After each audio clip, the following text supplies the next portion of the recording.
I know. At all. Hello, everyone. We've got lots of people joining us tonight, so we'll be saying our hellos to everyone.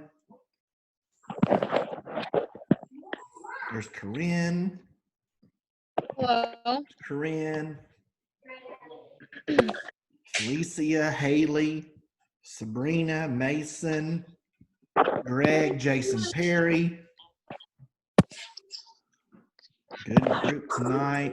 How's everyone doing good tonight? John Thomas, Andrew and Candace.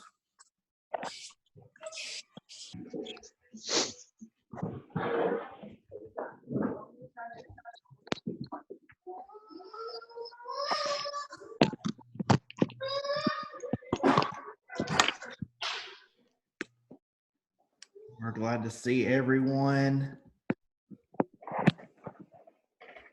It's going to be a great night.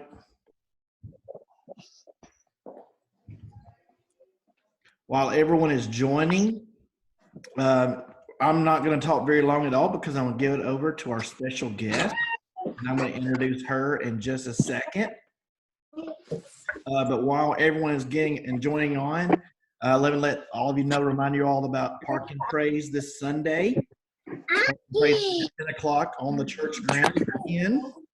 And this week we're actually taking communion, so that's going to be great. Last week was just wonderful, and this week's going to be great as well, so I want to invite you to that. All right. How's everyone doing? Everyone good? Good. Oh, and I even have my spouse with me tonight. Isn't that awesome? There she is.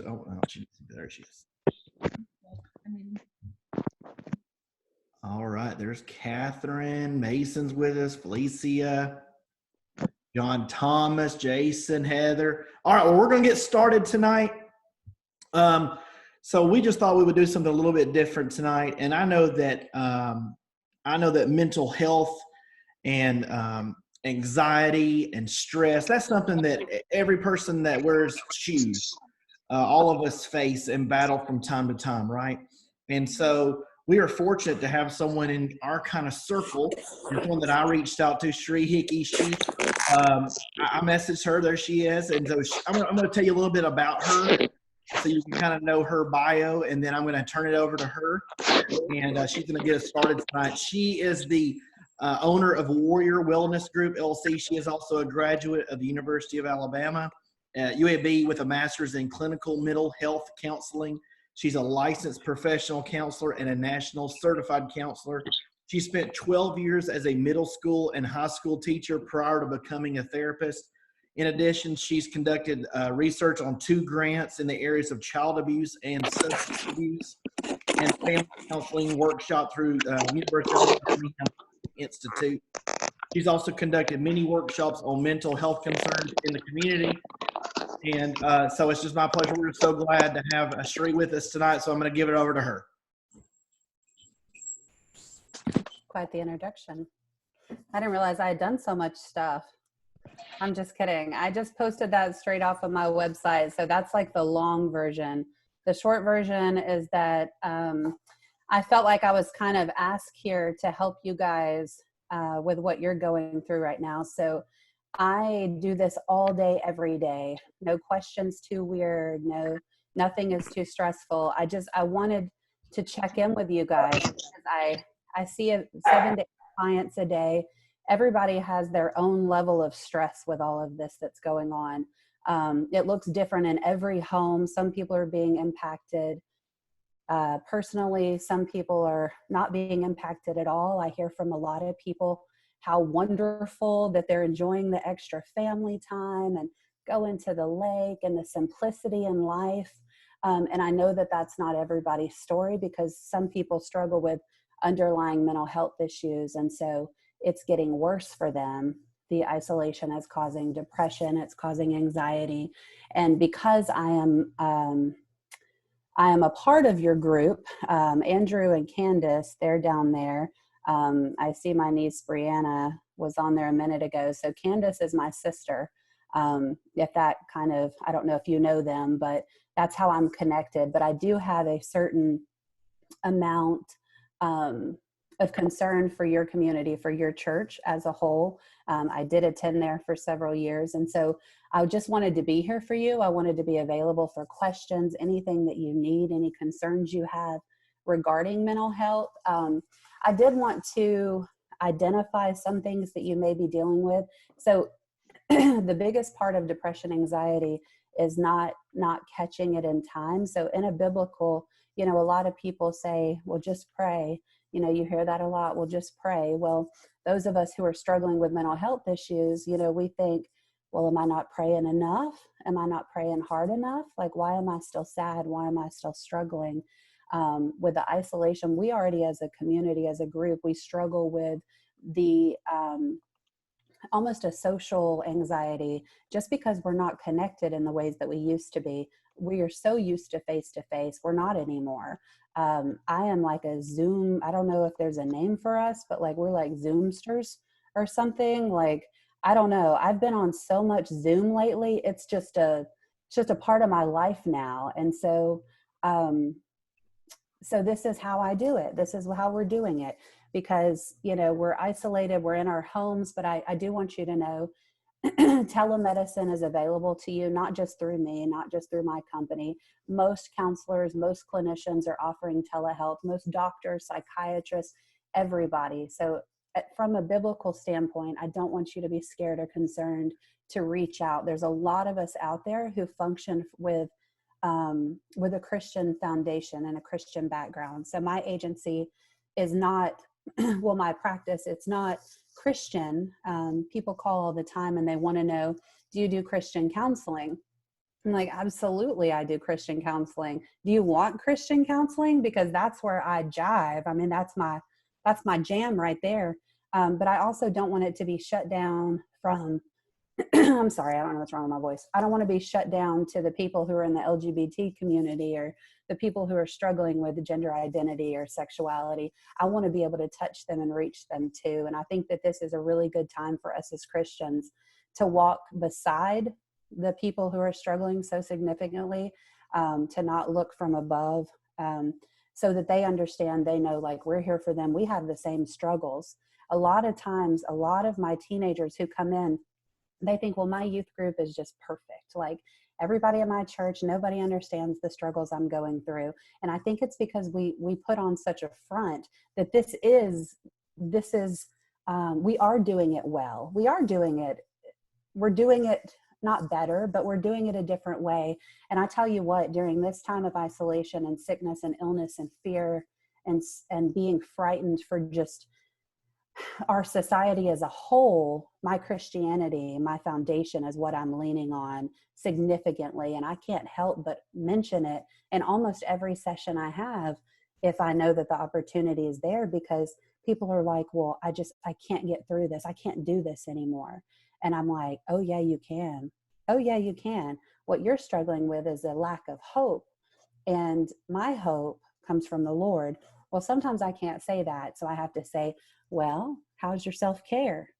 Well, how are you dealing with all your stress and anxiety? And then if it comes open and it gets to the point where I can say something, then I do open the door. But in regards to you guys, I want you to be aware of some of the things that you may not really realize is, so there's two levels of stress that we deal with. We deal with chronic stress. We deal with acute stress. Okay. So acute stress is stressors that are present, that just happens, like we lose our job. So a lot of us are dealing with acute stress right now. Acute stress is from a sickness, or somebody gets sick, or there's a loss, or a loss of a job. So how many of you are still working, doing exactly what you were doing like before this all happened? Just raise your hand. That's really great. That's a lot. Everybody is not that fortunate. We've got a lot of people who are really, really struggling with being furloughed, being laid off. Some people got laid off, but then there were some people who got furloughed, and they said they were told after they've done a job for several years, they were told that, well, you can reapply when the job opens back up. I've heard that a lot because they can't guarantee that the jobs are available to come back to. So a lot of people are dealing with financial pressures. Well, that's acute stress, okay? Those are just individual stressors. Well, the longer this thing goes on, weeks and weeks pass by, the longer all of this goes on, it's going to become more of a chronic stress level. And then that's where we can see physical ailments. We can have actual physical issues happen, heart problems, sleep disorders, depression, substance use. And I know that I'm walking a straight line now, but at one point, substance use, drinking, smoking pot, like those things were my coping skills. And I don't want, a lot of us, all of y'all haven't been raised in church. A lot of you have a past and a lifestyle that you could very easily return to. Okay. And I don't want you to return to it. I want you to seek help. I want you to seek assistance within this community. This is a lot of people for a Wednesday night young adult group to show up on a Zoom. And you guys are doing it to connect with each other because your leadership has built that type of community. You are so fortunate.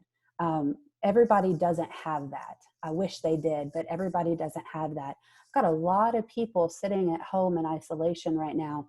And the only connection that they have is when I call their phone or I Zoom them or I, go on to our video service and I'm like, how are you doing? And, and most of them are like, I don't know. Like, I don't know what's happening. Like, I lost my job and I'm filing for unemployment. There's just a lot of I don't knows going on in our society. So I want to talk to you about the warning signs. And if you have a question, like at any point, I don't know what you do, like just be like, hey, me, like, I don't know. I'll see you. You're all on my screen. So I feel like we should do like the Brady Bunch. Does anybody know what, like where you look over and like you look down? And, okay. Maybe y'all are too young. But anyways, and so a lot of times people think of like depression, anxiety as I'm sad.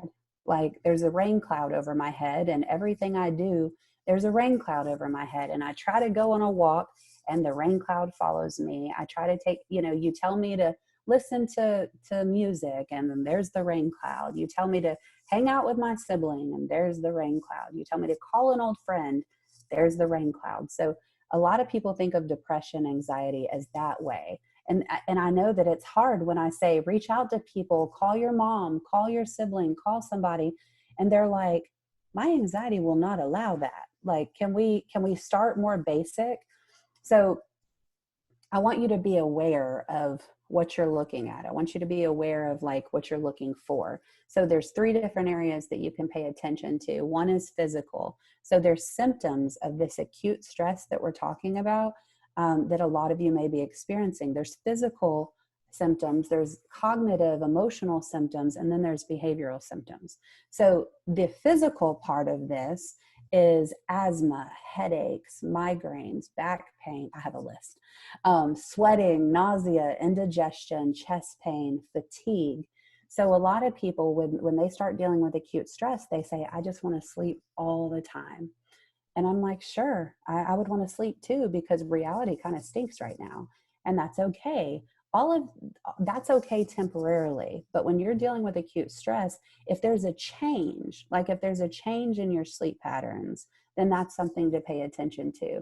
If you're all of a sudden, I sleep all the time now, or I don't sleep at all, like I'm not sleeping at all. Those are significant patterns. That's also behavioral. Okay. So those are physical symptoms. Migraines is a telltale for me. If I start getting that, it's either that or the weather. So like last night I went to bed with a migraine and I'm like, kids, leave me alone. Like you're making my head hurt. And then I woke up today and I looked at the weather report and I was like, oh, never mind. It was just the weather. Y'all are fine. So it's important to know where they come from. I've got a lot of chronic stress. I've got a lot of stress going on right now, trying to run a company from my bedroom. And that's difficult where everything looks very different. Okay. Very different. So you want to pay attention to your physical signs. When I start getting headaches, when I start getting migraines, I know that my stress level is very high. do any of you have like, do you know like warning signs for when you're like, okay, I'm getting to a level where this may be too much? Yes, no, just shake. Yes, no, yeah. Okay, so not everybody knows their warning signs. So I just read you a list of warning signs. Maybe you don't know that, like, did you know that stress can cause back pain? A lot of people don't know that. You're like, I think something's wrong with my back. Well, yeah, we carry tension, we carry stress in our bodies. And so with a chronic, well, we won't talk about chronic yet, but with acute stress, you can start having body symptoms. All right. So emotional, cognitive, irritability, anger, loss of motivation, difficulty concentrating, mood instability, memory problems. Did you know that stress can cause your memory to go? I feel like this is like a mom thing, right? And my kids constantly come up to me and they're like, Mom, I just told you. And I'm like, well, I don't remember. I don't remember. I got a lot of other stuff in my brain. Like, you think I remember like you telling me that you lost your shoe? Like, I don't know. And so, so loss of forgetfulness is another stress symptom. Memory problem, sorry. And then anger, irritability. So this is one that, you know, maybe your significant other would notice first. Okay. So you don't notice this one, but everybody is like, why are you always in such a bad mood? Like, you've never been like this. Like, you're always screaming at me, or you're always arguing or fighting with me, or whatever it is. And you're like, I'm fine. If you would just leave me alone, like, these things wouldn't happen. Right. And so like, and then, but it's a consistent, they're like, okay, I'm going to go home. I'm going to leave you alone. We're supposed to be quarantined anyways. I'm not even supposed to be over here. Like, I'm leaving.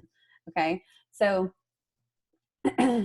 people start noticing, and then you start seeing a pattern, and you're like, oh, okay, well, maybe there's something to this, right? Like, okay, well, maybe I feel like Kareen's feeling this, or either she's like watching a funny show or something. um, but you start hearing people kind of tell you that, you know, okay, something's wrong. Are you okay? Like, you're in a bad mood. So people will notice those things before you. And then the next one is behavioral. So behavioral is the behavioral things that occur. Nail biting. So nail biting is a stressful one. Like, I mean, y'all feeling this stuff, aren't you? So nail biting is a big one. Constant thoughts. So we call that rumination, where we're ruminating on thoughts that are not pleasant thoughts. I'd love to ruminate about the beach, but in stressful times, like, I don't ruminate about the beach. I ruminate about the stress. And I'm like, what am I going to do financially? What am I going to do? You know, or with relationships are so complicated, but you're like, how am I going to handle this? Like, I care about him, but I've got to set a boundary. So, Sydney, I think you came unmuted. Sorry. That's okay. I started echoing. So restlessness, teeth grinding, disrupted sleep, diet, and exercise. So this is, you're not eating anymore, or you're eating too much. You're emotional eating. You don't get a bowl of ice cream. You get the bowl of ice cream, but then you just like set the gallon right beside you, and you're like, cool, free refills. Look at that. Like, refill my bowl. And so you notice like changes in your eating patterns. And then disrupted sleep. I mentioned that earlier. You're not sleeping enough. Guys, if there is one thing that you can do for your mental health, it is to get enough sleep. I don't care if you have to knock yourself out with melatonin, like, get enough sleep. If you're going to knock yourself out with anything else, go to the doctor. Like, that's my job to tell you that. But you have to sleep. I don't care how you get the sleep, get the sleep. That's how your body heals from day to day. If you're dealing with any level of stress and you're continuing it, you're not getting enough sleep, your body's not healing. And then here we are on to the next day, and it's just rolling over. It's just building on top of each other. Your body does not get enough rest. So interpersonal conflict. So this is where we're like going and going and going inside, like those ruminating thoughts, those ruminating feelings. You're like, I can't make a decision. Like, I've got a client right now. She's like, I don't know she called, she sent me a blessing. She sent me an email and she was like, this is an emergency. Please call me. I'm scared. She used the word scared in her email. So I'm like on my phone, like jump on doxy.me, like get on there right now. And so she gets on and I was like, what's up? And she was like, I just I just really, I don't know what I'm going to do like in August for college. And I was like, what?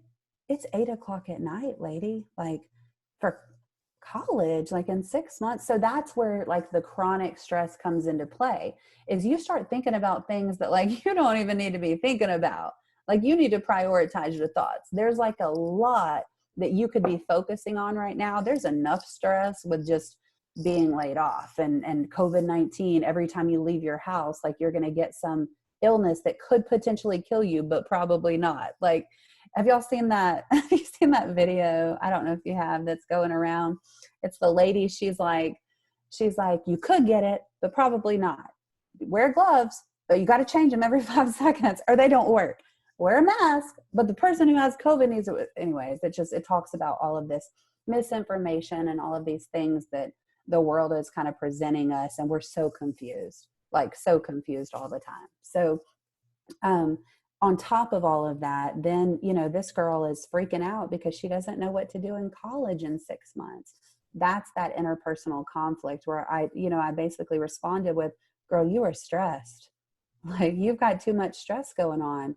Then I went into the whole self-care spill, which is where this all leads to, is taking care of yourself. So, and then again, substance use, procrastination. A lot of people right now who are college students, they have like 1 week, left of school and they're like, no, I got this. Like, I can do this. And I'm like, well, what do you have left? And they're like, well, I have 3 papers and 4 finals. And I'm like, what the heck have you been doing since January? And they're like, well, I can do it. I can do it. And I'm like, what are you going to do? Like, you haven't done it. You haven't done it at all. And now you're sitting here with 1 week left and you're having to stress out, and you want me to help you figure out how to deal with the stress and anxiety of you waiting till the last week to do 7 assignments. Like it's too late. I can't help you at this point. Go do some deep breathing and call it a day. But anyway, so that's symptoms of stress. All right.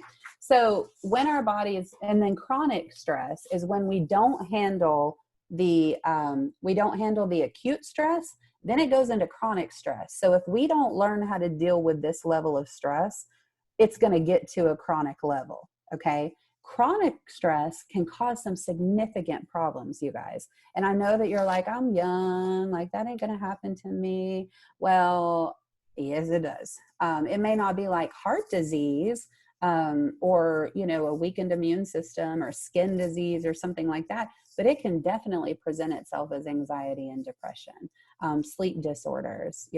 I hear all the time, I hear teenagers and young adults telling me that they have sleep disorders, and I'm like, or insomnia. And I'm like, how you have insomnia? You ain't got nothing to be worried about, and they have so much to be worried about, but they're developing sleep disorders. So, self-care. This is my, kind of finale, if you will, for this section. And then I'll let you guys ask whatever questions you want, because I want to have time for that. But self-care, there's like 5 areas of self-care, and I don't have my sheet, so you can write them down if you need to. I know I'm talking fast. Physical, and then social, and spiritual, and mental, emotional, and then what's the one like work and school? Professional. Okay. So those are the 5 levels of self-care.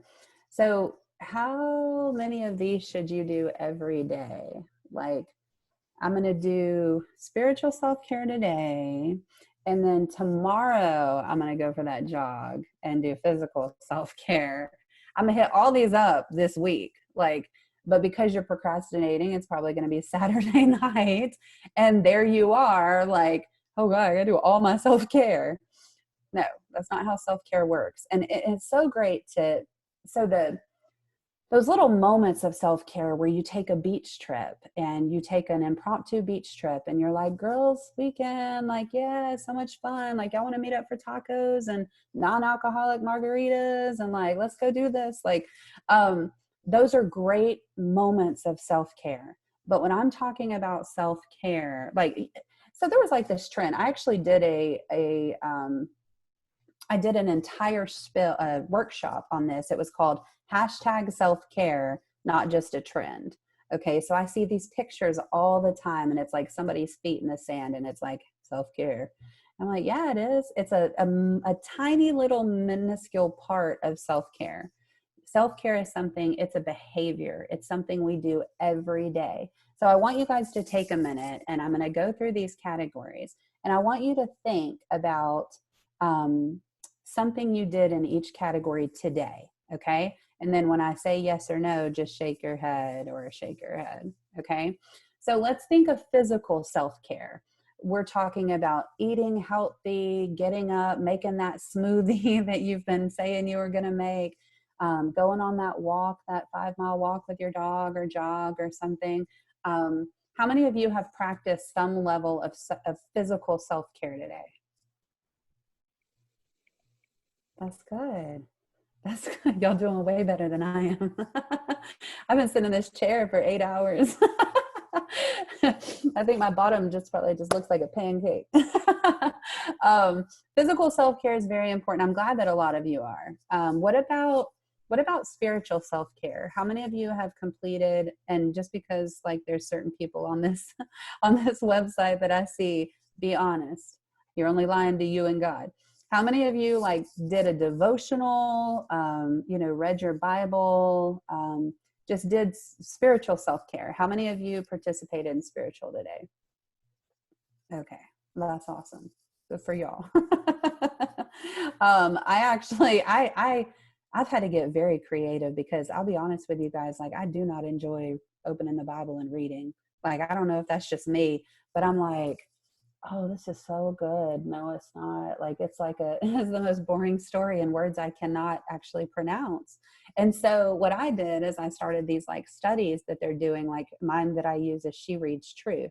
And so I get on an app and it lays it out for me. It's like, read this, and this is your reflection. And what did you get out of this? Well, I'm like, I got what you got out because it's 6 a.m. And like, you told me what to get out of it. So now I get that out of it. Look at that. And so I'm actually able to apply it to real life instead of just reading, and trying to, and that's great too, if you can do that. But like, I got too much on my mind. I'm like, you have to read the same chapter like 18 times. And you're like, you know what? I'm going to try later. I think I'm going to come back to this because I still have no clue what I just read. And, so spiritual self-care, I think awesome. What about mental emotional? So this is more than just today, but even if it's just taking a medication, making sure that you take I tell my clients, like, this is not something that has to be big. You just have to, Casey, are you in a dungeon or something? I can't with you right now. What? It's the Millennium Falcon, but that's okay. Oh, the Millennium Falcon. So you know what I don't watch. Sorry, I was like, what is that? I just caught that. But anyway, so mental, emotional, this can be going to your doctor's appointments. This can be your weekly therapy appointment, making sure you go to the psychiatrist or GP to get your prescriptions refilled. When you're dealing with mental health, guys, these medications are not like, you know what, like I feel so much better, I'm going to stop taking this. That is not a thing. You feel better because you're taking the medicine. Okay. You don't feel better because you magically got better. Like it has a lot to do with the medication. So I look at medication as a Band-Aid. Okay. I don't look at it as long-term care. I think of therapy. I think of your church related, a lot more than that. There's just so much more to it than that. But the medication can give you, if you're like gone, if your depression's too intense, if your anxiety is too intense, medication can give you clarity so that you can think clear to actually, because I'm dropping all kinds of insight to my clients and they're like, yeah, I'm not doing that. I'm like, okay, well, don't do that then. So I see we have 10 minutes left before the meeting cuts off. So basically the moral to the story is that self-care is a daily behavior. You do these things every single day. Professional, set boundaries, cut your phone off at 5 o'clock, take your work email off of your cell phone. Like, that's me preaching to myself, but I can't. Like, there's like people with crisis and things. I would love to, but I just can't. But if there are ways that you can set boundaries in your professional self-care, then definitely do so. Do you have any questions? Feel free to fire away.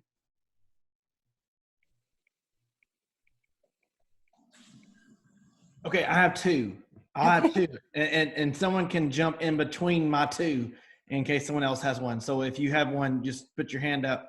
But I'll get the ball. I want to get the ball rolling. Oh, Greg does. Great. Okay. So then my first question is, if you know someone that has suicidal tendencies, maybe they've given you some clues that maybe that's something that they are considering. You know, my life is not worth living. Everyone, you know, that has turned on me. You know, so what should a person do? You know, because sometimes that happens to any of us. We would feel, I'm very underqualified for this. Yeah. Should I tell? Should I not tell? Should I keep trust? Should I break trust? Give us some do's and don'ts if that happens. So the issue you will run into with mental health, this is an issue, is that we believe in autonomy of the client. So unless they reach out for the assistance, as professionals, we can't just force them to come to the appointment, show up. They have to be willing and engaged in the treatment. Now, when we do a safety plan, reaching out and telling people you're having suicidal thoughts is right before seeking professional help and is right before the hospital. So you tell them to go to a professional, you tell them, and depending upon the relationship with churches, you know, some churches have a lot of really good counseling programs, but they're not licensed professionals either. They're pastors and they want to do everything they can. But, you know, Highlands Alabaster, that's close to us down here, you know, they refer some to us. Like, they come to us and because they're like, whoa, can't do it. And then we make the decision if they need to go to the hospital or they just need to have somebody sit with them. The best thing you can do is to be there with them and sit with them and don't leave them. It's a fleeting, I know she's like popping in and out of the picture. It's a fleeting moment, a fleeting pain, and it always gets better. There's not one person who's had a suicide attempt or suicidal ideation that afterwards has not said, it does get better. It was a bad moment. So if you can get them through those moments, there may be 100 of them, but if you can get them through those moments, you're good to go. Because they might have a down moment the next week. But you've just got to get them through those moments and make sure they're safe and secure in that time, because it is a roller coaster. It's not going to be there, you know, long term. If it is, then they need to go to the hospital, and you can happily drive them there. Greg Dye, let's get going. We got about 6 minutes left. Greg Dye, go ahead. Yeah, so Cherie, I had always heard that for your mental self-care, stuff like putting yourself in a place where you're comfortable. So like if you have a little patio where you can put a couple of flowers and you can kind of have a little mini garden, or if you can get in, you know, a little mini library, if you can set up like a couple of books in one area of your house, that's good mental self-care. Is that part of self-care, or is that a separate part? Well, absolutely. So one of the most effective treatments for depression, well, for anxiety specifically, is something called mindfulness. A lot of people, it's similar to meditation, but it's not a meditative state where you're like hum on the floor talking to Buddha or whatever. That's not what we present it as. There are guided visualizations on YouTube. There's apps, Headspace, Calm. Those are two of the apps we use. You can purchase packages that are specific to anxiety or specific to depression, and they don't make you do any type of weird stuff. But the ones that I love the most are a group called New Horizon on YouTube, and they put out children's videos. And so I love them because they'll walk you, you'll go on a hot air balloon ride, you'll walk through an enchanted forest. They're just amazing to like listen to and use. So Calm and Headspace are the apps, and then New Horizon, and then there's another one, The Honest Guys on YouTube, we use a lot. We've got about a little less than 5 minutes. All right, Sydney will be our last question, and then we want to pray. And I want to give Cherie an opportunity to let you all know how you can reach out to her after this is over to maybe set up some appointment time with her. All right, so I have had this question. This has been an ongoing question for me for a long time now, years, and I am very familiar with the side of struggling with mental health, and like CBT and DBT mindfulness saved my life 2.5 years ago. Oh. But being on the other side now and having friends that can be on the suicidal ideation side, trying to uplift and encourage them as a believer in Jesus and as someone who, you know, feels convicted and called to love them and to care for them as a sister in Christ, where would you say the line should be for, you know, caring versus caring and loving them to it becoming toxic and it becoming something that's manipulation and, you know, just something that needs to be cut off? Well, I think when you set that boundary, I think that boundary is different for everyone. I think certain people can deal with more than other people. And I think for some people, there's the boundary is very strict. But once you set that boundary and you say, hey, listen, friend, like you've got to get help. You've got to go seek help from a professional, or you've got to go to inpatient, or whatever it is, whatever that looks like. Once you have set that boundary for yourself, if they disrespect it and they continue coming at you, then it becomes toxic. Then it starts impacting your mental health, and you have to step away and say, I'm not the one. I'm not the one that can help you with this. This is not my place. I don't know this stuff. DBT is wonderful. It's a very effective treatment for borderline, and CBT is, we all use it. It's pretty much the foundation of, but you guys, if you have any questions, write this down, info, and then the @ warriorwellnessgroup.com. So that's my email address. If you have mental health struggles, you don't have to come to my practice. You can go anywhere. I've got contacts all over the globe. But info @ warriorwellnessgroup.com. Please send follow-up questions if I was unable to answer your question. I can jump on Zoom anytime. I want you guys to be equipped to take care of your friends and handle your friends, but also know your boundaries. And if it starts impacting your own mental health, definitely step away. Cherie, thank you so much. I'm telling you, I think all of us have benefited so much by this. And so be sure to reach out to her if you do. We got a little less than a minute, so I'm going to close this in prayer. Thank you all for coming. We love y'all, praying for all of you. Let's bow our heads. Let's pray real quick. Lord, we love you. So thankful, Lord, for tonight, God, all those that will gather together, Lord, and we can learn about mental health, God, and the warning signs. And Lord, you want us to take care of that, Lord.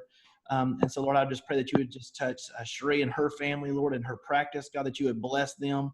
Lord, as she's blessed our group in Conclave, Lord, I pray that you would do that as well, Lord. And I just pray that if there's doors that were open, Lord, we would walk through those and seek the help that we need, God. And we know that that's what you would want us to do, God. Lord, we just praise you in Jesus' name. Amen. Thank you guys for having me. All right. Hey, thanks, everybody. We're about to be cut off. Everybody have a great week. We'll see you Sunday at Park and Praise.